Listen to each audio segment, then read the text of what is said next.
vous vendent la franc-maçonnerie comme quelque chose de laïque, mais dans le bon sens du terme, c'est-à-dire de laïque dans le sens de respect des croyances ou des non-croyances de l'autre, ok? Mais c'est pas ça. C'est du laïcisme, et c'est du laïcisme uniquement quand il s'agit de critiquer les catholiques et les musulmans. Mais tout ce que vous voyez est en hébreu, et ça, je dis, ça me gêne pas, mais il faudrait quand même expliquer pourquoi. Et quand vous voyez la nature des codes, là, on est dans du Talmud pur, quoi. Voilà. Et ça, c'est quand même un peu emmerdant. Mais ce qui a l'air incroyable, c'est que vous avez aussi des francs-maçons qui sont en loge depuis longtemps, et parce que chacun a son rôle, mais il y a des gens qui restent depuis des années, qui sont même pas conscients de ça, qui n'ont pas forcément eu l'envie d'aller dans d'autres grades ou de chercher tout ça. Et très souvent, ils ne parlent pas l'hébreu, donc on leur donne un code, ils le répètent, ça existe aussi. Bon, évidemment, il y en a qui le savent, ça, il n'y a pas de doute. Mais il y a beaucoup de gens qui se contentent de se laisser...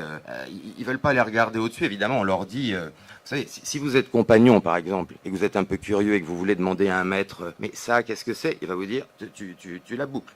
Non, tu es à ce degré-là.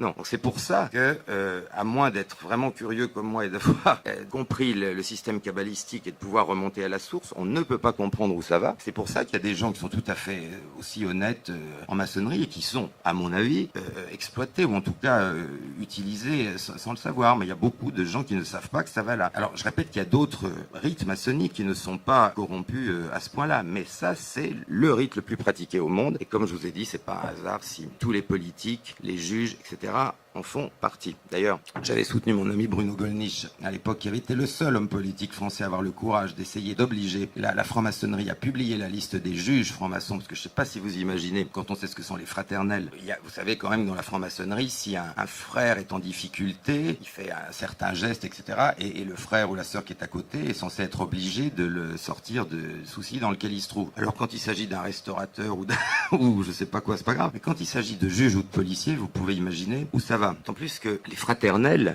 c'est pire que la maçonnerie. Ce ne sont pas des réunions en loge où vous pouvez avoir un banquier, un restaurateur, je sais pas quoi. Les fraternels, c'est lorsque une même corporation se réunit avant, par exemple, je prends un exemple, vous avez le procès Tapie. Moi, je suis pas un fan de Tapie, mais cela dit, c'était étrange, hein, le procès Tapie Crédit Lyonnais. Là. Bon, on sait très bien qu'il y a la fraternelle judiciaire, bon, qui en général est connu pour être très à gauche, bon ça ils ont le droit, mais enfin voilà. Donc imaginez ce qui peut se passer dans une démocratie quand vous avez des juges et des policiers qui sont dans les systèmes des fraternels. Voilà. Donc il ne s'agit pas d'interdire la franc-maçonnerie, il s'agirait dans un pays démocratique d'exiger que ceux qui ont cette appartenance-là la livrent. Enfin je veux dire, c'est pas... voilà. Bon, d'ailleurs...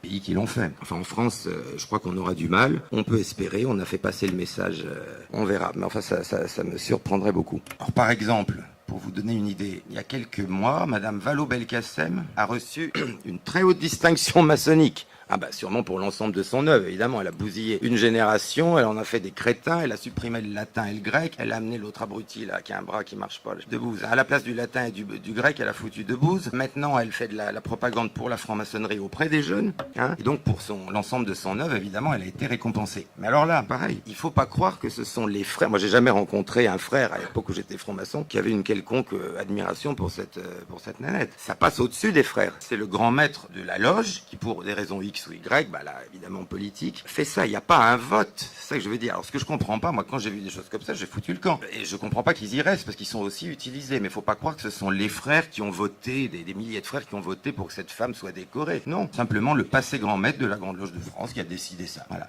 No comment. Donc, effectivement, quand on dit que la franc-maçonnerie, bon, est apolitique, ça, de toute façon, ça fait marrer tout le monde, évidemment. Et ça s'arrête pas là. D'ailleurs, c'est quand même intéressant. J'avais soulevé le problème en loge une fois avant de partir. J'avais dit, mais quand même, Mozart était franc-maçon. Bon, il est mort bien jeune, le pauvre. Où étaient les frères de sa loge quand il a été jeté dans une fosse commune? C'est des petits trucs comme ça. Hein, voilà. Bon, là, ça n'a pas beaucoup plu, mais c'est pas grave. Évidemment, la réponse, on l'attendra longtemps. Voilà. Donc moi, je m'adresse autant à des jeunes qui sont rentrés là-dedans et parfois peuvent le faire tout à fait de bonne foi en disant, essayez de penser à ça, quoi. Parce que l'idée de fraternité, il faut bien comprendre ce que c'est. C'est pas vraiment ça. Et de toute façon, la franc-maçonnerie a forcément besoin d'avoir des idiots utiles, comme on a pu l'être. Il faut des artistes artiste pour montrer que c'est pas uniquement composé de banquiers, de juges et de politiciens. Mais bon, ça s'arrête là. J'ai jamais vu un artiste ou un ouvrier du bâtiment, même brillant, etc., devenir grand maître d'une obédience. Hein. On est bien d'accord. Donc il est clair que c'est devenu... Et ça, c'est arrivé, je vous ai dit, entre 1717 et avant la Révolution française. Tout était déjà en place. Il y a beaucoup de gens qui pensent que tout ça vient de Jules Ferry. Bon, effectivement, celui-là, c'est quelque chose aussi. Mais il a rien inventé. Tout était déjà en place avant. Hein. Les dérives de la maçonnerie, c'est pas le début du XXe siècle. C'est, comme je vous dis, la création de la Grande Loge Unie d'Angleterre. Et tout a été fait en quelques années.